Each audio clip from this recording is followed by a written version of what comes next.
Welcome back नाज़रीन। बातचीत को आगे बढ़ाते हैं। हम ब्रेक से पहले बात कर रहे थे कुछ इलेक्शन के हवाले से। बैरिस्टर आमिर साहब, एक चीज़ जो है मैं इसमें ऐड करना चाह रहा हूँ कि आपने हवाला दिया था कि जजेस की तकर्री के हवाले से भी, तो अभी भी अगर तरीक़ाकार को देखें तो पार्लियामेंट से एक रबड़ स्टैंप ज़रूर लगवाई जाती है, उससे जो पार्लिमानी कमेटी में भेजा जाता है। नाम वही होते हैं जो आलमोस्ट रिकमेंड होकर आते हैं। बहुत सारे इशूज़ जो हैं हमारे, चाहे वो कौमी सलामती के हों या अदलिया से मुतल्लिक हों, हमें लगता यह है कि आइन की जो स्पिरिट है उसमें तो जो लिखा हुआ है वो तो ये है जी कि पार्लियामेंट बालादस्त है, आइन में तरमीम करके सारा कुछ ये करेंगे और फिर तमाम इदारे जो हैं और रियासत के स्तून जो हैं, इवन एग्जेक्टिव, जुडिशरी और तमाम जो है मुकन्ना, वो भी इसी फिर आइन के ताबे ही काम करेगी। लेकिन लेटर स्पिरिट जो है कि वो हमें चीज़ें नज़र नहीं आती और पार्लियामेंट को शायद एम्पावर बनाने में कहीं पार्लियामेंट की अपनी भी कुछ कोताहियाँ हो सकती हैं कि जो उनका अपना कमेटी सिस्टम है वो शायद इतना फंक्शनल नहीं है, बाहमी खींचातानी बहुत ज़्यादा है। तो ये इंटरनली भी क्या ये आप सोचना चाहिए सारी सियासी जमातों को कि हम खुद भी जो है कि एक दूसरे को कमज़ोर करते करते कहीं बाहर वालों को ज़्यादा मजबूत बना बैठे हैं और शायद अब खुद घुटनों के बल से भी नीचे की हद तक चले गए हैं। जी, आप दुरुस्त फरमा रहे हैं। इससे मैं आगे बात को इस तरह बढ़ाऊंगा आपके सवाल के जवाब में कि देखिए, पार्लियामान सबसे बालातर इदारा है। अब अगर बालातर जो होगा तो उसे तो अपने रवैये से अपने मोतबर होने का सबूत भी देना है। यहाँ पे एक जमहूरियत के अंदर हुकूमत होती है और अपोजिशन होती है। अच्छा, तनकीद अगर जमहूरी अंदाज में हो और अखलाकी तौर पे हो और मोतबर अंदाज में हो तो फिर कभी भी किसी की इज्जत कम नहीं होती, बल्कि आप कंट्रीब्यूट करते हैं और कोई नई चीज आती है।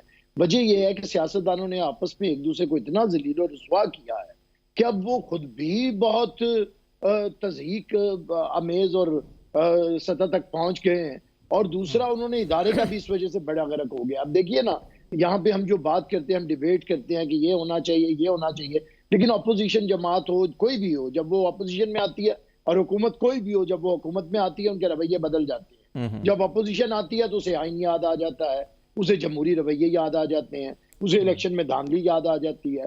फिर वो कहती है कि पूरा जी अपोजिशन को पूरा ये जेल में नहीं भेजना चाहिए फला। और जब वो हुकूमत में होती है तो उस वक्त वो 2018 के इलेक्शन, मेरे भाई तैमूर साहब को याद होगा, फॉर्म 45 आज वाले नहीं उठा के फिर रहे, अभी तो 2018 वाले भी फॉर्म 45 उठा के फिर रहे। कोई ट्रिब्यूनल कभी भी रिलीफ नहीं देता, ना अदालतें रिलीफ देंगी। इसका तरीकाकार ये है कि इलेक्शंस को, हमें तो देखिए 88 का इलेक्शन चोरी हुआ, 90, 93, 97, 2002 में हमारी पार्टी तोड़ दी गई, फिर 2018 में किस तरह खुलेआम धांधली हुई, 2013 में जिस तरह आरओस का इलेक्शन हुआ, ये सारी चीजें आपके सामने हैं। अच्छा, अब ये मामलात इस तरह नहीं ठीक होंगे कि कभी एक जमात ट्रिब्यूनल में खड़ी हो फॉर्म 45 लेके और अभी पिछले भी खड़े हो और उनके फैसले ना हो। मैं समझता हूँ ये तरीका तब ठीक होगा कि आप एक दफा इस चीज को समझें कि अब हमें मामलात को खुद ठीक करना है और खुद ठीक करने के लिए एक दूसरे की पगड़ियां उछालने से नहीं होगा, इश्यूज के ऊपर बैठना पड़ता है। जब आप किसी से बैठेंगे नहीं, गुफ्तगू शनीद नहीं करेंगे, आपको ये एक चीज को छोड़े, एक को बढ़ाएं, आगे करें। मैं इनकी बात से एग्री करता हूं कि पाकिस्तान के अंदर, मैं नहीं कहता कि कोई भी इलेक्शन क्रेडिबल रहा है, ना होता है, लेकिन किसकी वजह से क्रेडिबल नहीं होता? कोई एक कुव्वत है पीछे पसे पर्दा, इनविजिबल फोर्स, जो चाहती है कि ये रिजल्ट्स आए। यही शुक्र शुबात है ना। तो ये मसला ये नहीं है कि आज आप चाह रहे हैं कि मुल्क के अंदर हमेशा इंतखाबात मुनसिफाना हो। हमारे पीटीआई और आजकल सुन्नी इत्तेहाद काउंसिल के दोस्त ये भी यही चाहते हैं कि वो आशीर्वाद और वो हाथ और वो इनविजिबल फोर्स हमारे साथ हो। जब हमारे साथ हो तो फिर जैसे मर्जी इलेक्शन हो, यही दूसरी जमात, यही सभी का मसला है। तैमूर साहब जरा, और मैं आखिरी बात खत्म करूंगा। हम वो जमात हैं जो 88 से इसका शिकार है। कोई इलेक्शन हमारे हक में उसकी रिगिंग नहीं हुई है। हम बार बार कहते हैं कि हमें एक अपने जरा जज्बात के ऊपर काबू पाना पड़ेगा, एक दूसरे के लिए इज्जत और तकरीम रखते हुए डायलॉग का दरवाजा खोलना पड़ेगा।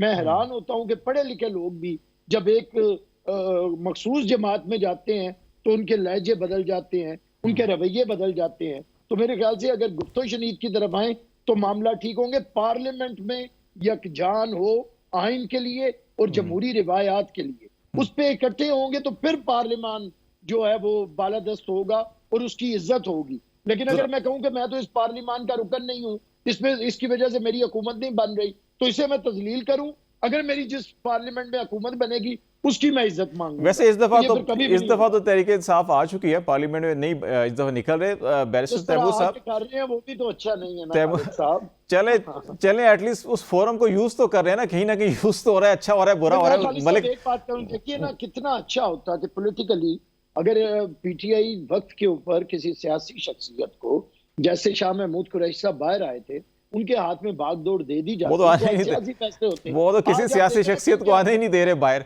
हाँ तो बस यही मैं कह रहा हूँ ना कि किन के हाथों में है आज मुझे भी बताए ना। मौका दे मलिक दें, आज वरना ही तो का बात पोता फिर प्राइम एक ही मिनिस्टर तरफ का मलिक पहुंच बार जाएगी। उनका मलिक साहब, जमहूरियत है। मलिक साहब आपकी जो बेसिक डिमांड है वो ऑडिट है इलेक्शन का, और फिर उसके बाद के वे फॉरवर्ड कोई ऐसा निज़ाम हो कि ताकि ये बार बार ना हो, और यही जो है डिमांड अब यूएस कांग्रेस में भी हमें जो रेजोल्यूशन नज़र आई है, बात तमाम 50 सरकार ने उसके फेवर किया और अब वो कांग्रेस में लेके जा रहे हैं।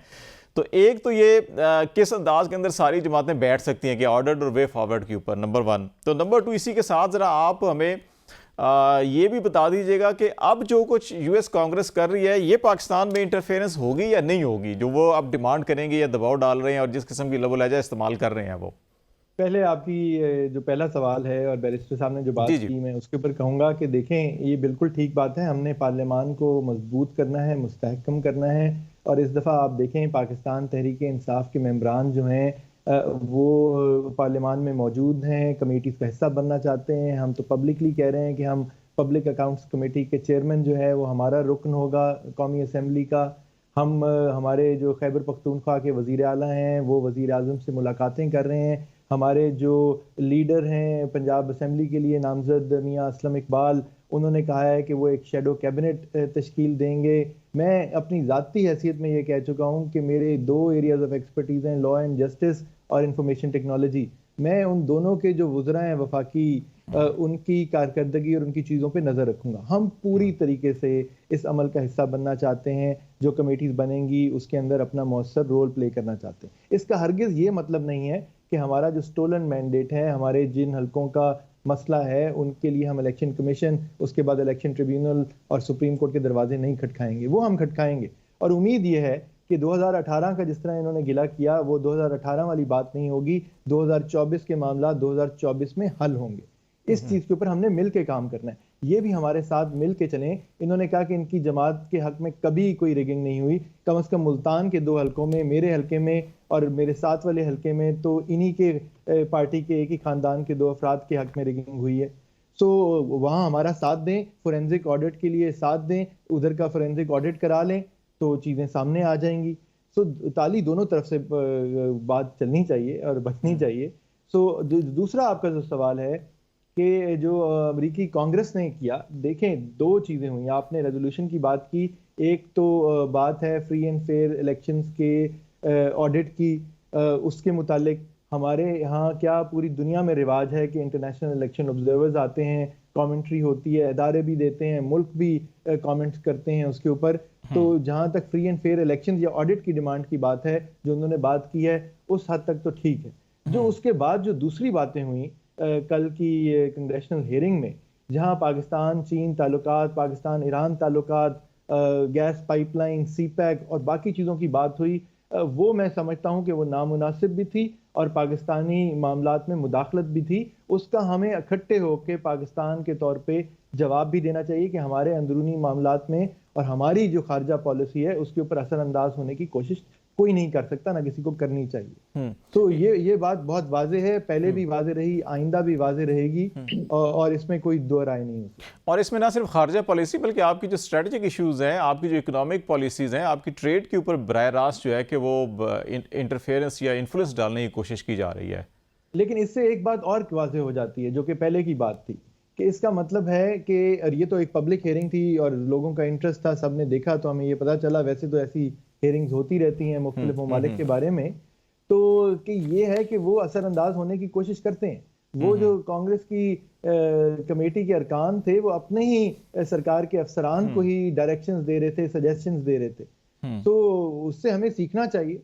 वो अपने मुल्क में बैठ के बिल्कुल अपना एनालिसिस कर सकते हैं अपनी खारजा पॉलिसी के हिसाब से कि किस मुल्क पे किस तरह क्या करना है, ताल्लुकात को लेके चलना है, वो उनका हक है। लेकिन हमारा हक और हमारा असूल ये होना चाहिए कि हम किसी तरह जेर असर ना आए और अपनी एक इंडिपेंडेंट फॉरेन पॉलिसी जो है और नेशनल सिक्योरिटी पॉलिसी है उसको लेके चलें। उसको आना चाहिए। उसके ऊपर कोई कॉम्प्रोमाइज नहीं है।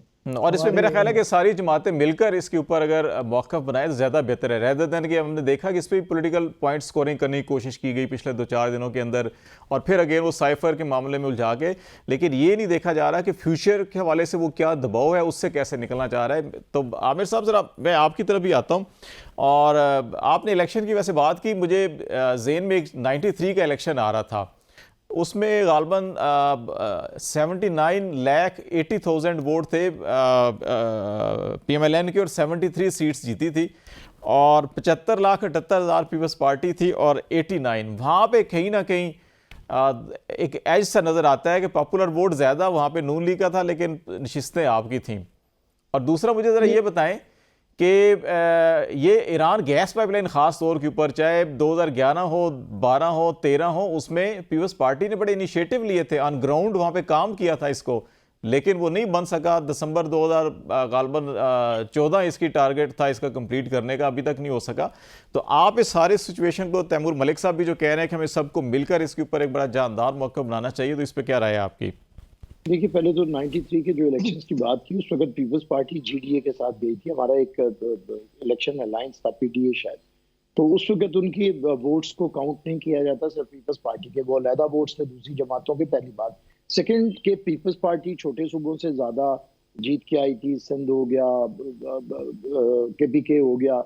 तो पंजाब में क्योंकि नशिस्तें बड़ी थी तो वहां पे वोट हो सकता है, लेकिन पाकिस्तान के पार्लियामेंट्री सिस्टम के अंदर ये नहीं है कि पॉपुलर वोट के साथ चला जाए, सीट्स के साथ चला जाता है। लेकिन उसके बावजूद जो हालात रहे हैं वो आपके सामने हैं। जिस तरह पीपल्स पार्टी को हमेशा 88 में हम 2/3 मेजोरिटी से आ रहे थे, उसे रोका गया। हमीद गुल साहब ने वो जो कहा सारा कुछ कि हमने IGI बनाया, पैसे बांटे, और उस पर सुप्रीम कोर्ट का फैसला भी आ चुका है, वो लेकिन अमल नहीं हो सका अगेन तो उस पे। वहां नहीं हुआ ना, फायदा नहीं मिलता। तो मैंने उस तनाजुर में बात की थी। दूसरी बात ये है कि जो बात बैरिस्टर तैमूर साहब ने की, देखिए मैं तो तैमूर भाई को कहता हूँ कि लकी आदमी है, इन्हें अब मौका मिल रहा है, बाई इलेक्शंस आ रहे हैं, बजाय इससे ज्यादा करने के कैंपेन के अंदर आए और अपनी अच्छे तरीके से कैंपेन करें। और अब देखें, हो सकता है अगर इनका आया तो क्या जरूर ये भी अपनी किस्मत आजमा सकते हैं। इन्हें तो फौरी तौर पे विद इन मंथ्स मौका मिल गया दोबारा से री इलेक्शन का, तो आए और उसमें मुकाबला करें। लेकिन जहां तक धांधली को रोकने का ये दूसरे मामला, वो पार्लियामेंट को इकट्ठा बैठना पड़ेगा। अब देखिए, पाकिस्तान का जो बहुत जरूरी बात आपने की, जो फॉरेन पॉलिसी है, हमारी इंटरनल सिक्योरिटी है या हमारी इकोनॉमी है, इसके ऊपर तमाम सियासी जमातों को ये फैसला कर लेना पड़ेगा कि मैं अपनी सियासी मुखालिफत को भले दुश्मनी की हद तक ले जाऊं, ले जाना नहीं चाहिए, नेगेटिव चीज है, बहरहाल अगर ले भी जाऊं तो हमारी मईशत, हमारी खारजा अमूर और हमारी इंटरनल सिक्योरिटी जो है, इसके ऊपर हमें कोई कंप्रोमाइज नहीं करना चाहिए, इसके ऊपर हमें सियासत नहीं करनी चाहिए, इसके ऊपर इसके सबको इकट्ठा होना चाहिए, और इसी तरह कौमें तरक्की करती है। देखिए, ये डोनाल्ड लू जैसे ऑफिसर्स को, और हमारा अगर फॉर्मर प्राइम मिनिस्टर इतना बढ़ा चढ़ा देगा कि उसकी वजह से ये हो गया वो हो गया, तो फिर वो प्रोसीडिंग्स के अंदर हमें खड़ा होकर धमकियां भी देगा कि अगर आपने गैस पाइपलाइन की तो ये हो जाएगा, तो वो हो जाएगा, तो ऐसे कर देंगे, तो वैसे कर देंगे। ये हमने खुद हर उस शख्स को सर के ऊपर बिठाया हुआ है। जैसे जनरल मुशर्रफ को एक अंडर सेक्रेटरी का फोन आया और इन्होंने काम करना शुरू कर दिया। मैं यही कहने लगा था, टाइम भी जरा खत्म हो रहा है, मैं इसी तरफ इशारा करने लगा था कि ये कोई पहली दफा नहीं हुआ, पहले भी बहुत हुआ और पता नहीं आगे भी शायद होगा। मैं इसी को सिर्फ बात को कंप्लीट करना चाह रहा हूँ। मैं समझता हूँ कि सियासी जमातों को भी ये चीज समझनी पड़ेगी कि इंटरनेशनली जो इंटरनेशनल अफेयर्स हैं, या आपकी एक्सटर्नल पॉलिसी है, आपकी इंटरनल सिक्योरिटी है, आपकी मईशत है, इस पे सियासतबाजी बंद करें, इस पे और मिल के कोई हिकमत अमली होनी चाहिए। हमें धमकियां देंगे और हमें इसी तरह कमतर लेंगे, जो कि कभी भी हमारे लिए बेहतर नहीं। बहुत शुक्रिया। बैरिस्टर आमिर हसन साहब पाकिस्तान पार्टी से हमारे साथ थे, और बैरिस्टर तैमूर मलिक साहब पाकिस्तान तहरीक इंसाफ से हमारे साथ थे। हमने कुछ कानून साजी और कानूनी लीगल मामलात, और फिर जो अमेरिकी कांग्रेस के अंदर पाकिस्तान के मामला जो लेके चल रहे हैं उसके ऊपर बातचीत कर रहे थे। आप ब्रेक लेंगे, ब्रेक के बाद वापस आएंगे तो हुकूमती जमात की तरफ PMLN जो इस वक्त मरकज़ में और पंजाब में भी हुकूमत है, इन्हीं अमूर के ऊपर उनका क्या नुक्ता नज़र है, इस पर बात करेंगे। हमारे साथ रहेगा।